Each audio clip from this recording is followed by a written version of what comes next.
Hi. So AmyNChan and I were talking again, and I can't even remember how it came up, but basically I agreed to do a video for her in my attempt at an American accent, which is why I sound like this and not like this, because this is more normal. So I decided to read the thing she wrote for my fan fiction, A Hint of a Threat. She wrote a little alternative chapter, which isn't what actually happens, but like it made me really happy when she wrote it, and I was literally on cloud nine for like the entire morning, and because she sent it to me first, so I got like a sneak peek. It was so exciting. So I am going to read it on my tablet, and I'm going to try and do the entire thing in an American accent, which is really weird because, like, yeah, none of these people are American. They're all Japanese, and I can't do a Japanese accent, so we're not going to try and do that either. She's also going to try and guess what this accent sounds like, which is going to be interesting because I have no idea at all. Okay, so I'd just like to, so this is for A Hint of a Threat, and I'd like to point out this isn't actually what happens, so this is an alternative, which she says at the beginning. So yeah, here goes. Let's hope we can do this in one take, because I can't edit this, I have to do the whole thing in one go. Damn you, Windows Media Player. Okay. Mai rubbed her soft feet. This bull was stupid. Getting her old job had been stupid. She had been stupid. Why was she even here? What are you doing here? Her boss asked of her. She would have jumped into the air, but after about a month of his ways, she had gotten the hang of how he would just appear out of nowhere. Mai sighed. I still can't dance. Yasuhara went to bed after I stepped on his foot for the 23rd time, she explained. Naru sighed and pinched the bridge of his nose. You're embarrassing me and yourself. What do you want me to do about it? She asked. Her face, already red with frustration, had turned a darker hue when Naru extended his hand towards her. She looked at it for a moment before gulping. I'm going to make sure you look worse if you dance with me. I'm going to make you look worse if you dance with me, she warned, though her heart was not in it. Naru was asking her to dance. I guarantee you won't. She took his hand. Masako was barely able to hide her frustration. He knew the rules of this game, but he still played how he chose. It irked her. She was pretty. She had vast influence. She could get him any information he desired. She could do anything for him, but he still paid more attention to that stupid assistant of his. Masako had thoughts that the girl did not even know of the world he belonged to, the world they both belonged to. She watched the pair dance gracefully around the hall. The murmurings of Kazuya Shibuya's assistant being a whore or the next piece of valuable property long since stopped. Masako watched with a green aura. She would fix this mess. She saw her chance when the assistant was dismissed. Kazuya returned to her, as she knew he would. She, after all, held all the cards. She put forth her most dazzling smile. It seemed to give the other men she had encountered a pleasant feel, though the look in this one's eyes was something she was not familiar with. This bowl is boring me, she said. She did her best to make her voice sound silky smooth. Could you give me one final dance before escorting me to my room? There it was, that look in his eye. Masako could not define it. She merely ignored the glare that sent shivers up and down her spine. She placed her hand in his and counted a small victory from the assistant. She got the last dance. I left something behind. You go and I'll come back. Masako smiled at him. That was his glare again. What could it mean? She turned to walk back to the ballroom when she realized he had not moved. She turned her gaze back onto him. I have eyes everywhere, Kazuya. And like that, he turned and resumed his path to her chambers. The thought made her giggle with delight. Oh, how she loved him. She continued on her way, eager to rid herself of one competitor.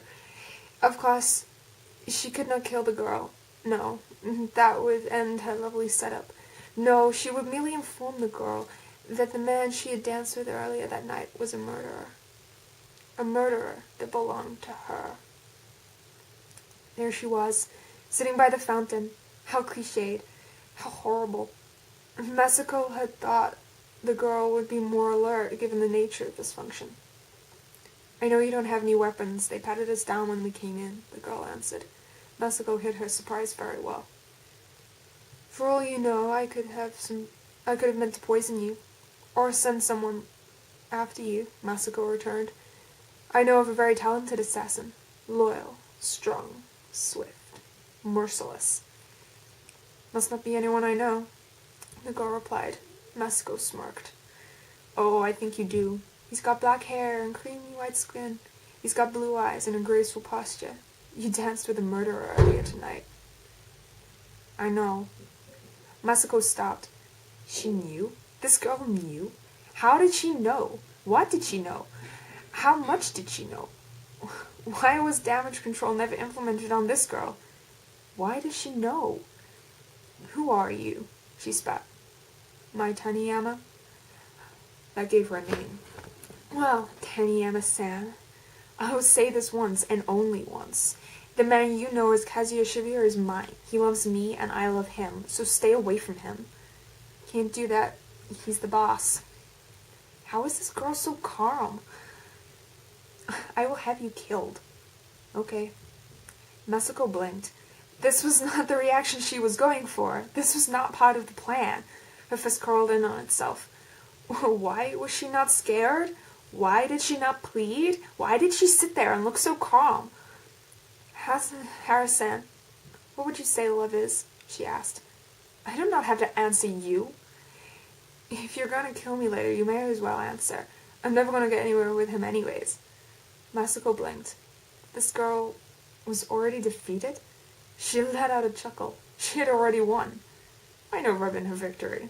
At least a little. Love is when you surrender your body to someone, where the two of you become one over and over and over again, she said proudly. The girl finally looked at her. It was the face of innocent confusion. What's that look for? She demanded. But what about the other times? What else is there? You know, the times when you know them mentally. The times you support each other. The times where you have each other's backs. The time where you're sad and only they can make it better again. What if one of you becomes paralyzed?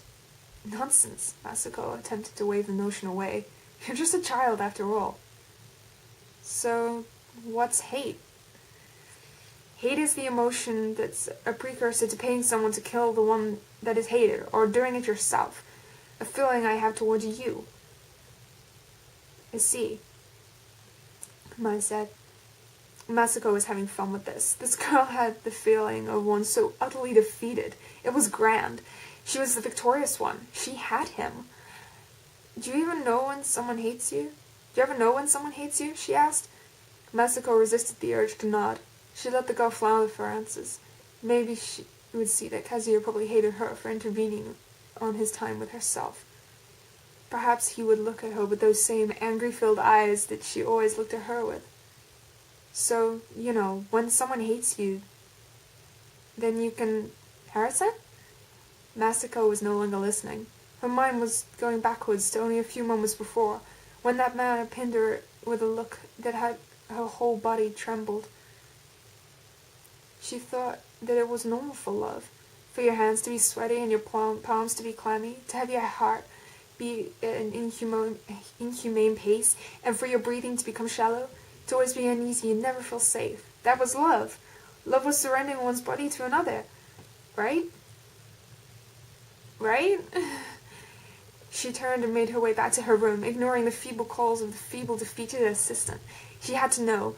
She had to know he loved her. She had to. She burst the door open of her chambers. He was there. His ebony hair was still gorgeous.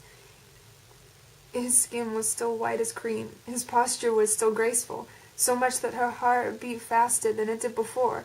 He was still there. She waited for him to turn, to look. And he did. He pierced her with those same sapphire eyes, pinning her with a look that almost brought her to her knees.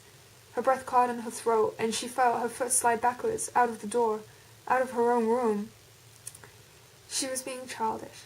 This man loved her. He loved her. He loved her. He loved her. He loved that girl. He hated her. He hated her. And he was a precursor to execution. And he was the most talented assassin she'd met. So she ran. As quickly as she could, out of her room, down the stairs, past the fountain. She ran. She ran and she ran and she ran. She had no control. It was taken from her. Taken by that foul, loathsome witch of a girl. Taken by the outsider. By that brat. Masako's broken heart became fuel for something else. Her rage. Her love had been stolen from her by not but a few words. The cruelty. The injustice. She halted in her tracks, a long distance from the main house. She would have her revenge on both of them. She would stop at nothing to see them both suffer. She would make them suffer. And then he would be begging for her love. And she would have the satisfaction of watching him kneel before her. Yeah! So that's the end. Oh, sorry, I'm meant to be doing the American accent, aren't I? Ain't I? Okay, I'm gonna have to stop because it's painful. Like, how do Americans speak like that all the time? I'll get back to my nice British accent, or English accent, or whatever the hell it is. So yeah, there you go, Amy. That's my attempt at an American accent. Oh my god, I've got to stop, otherwise I'll be infected. It's not a disease. It's not a disease. I know it's not a disease. I feel all American. I need to read something in English now.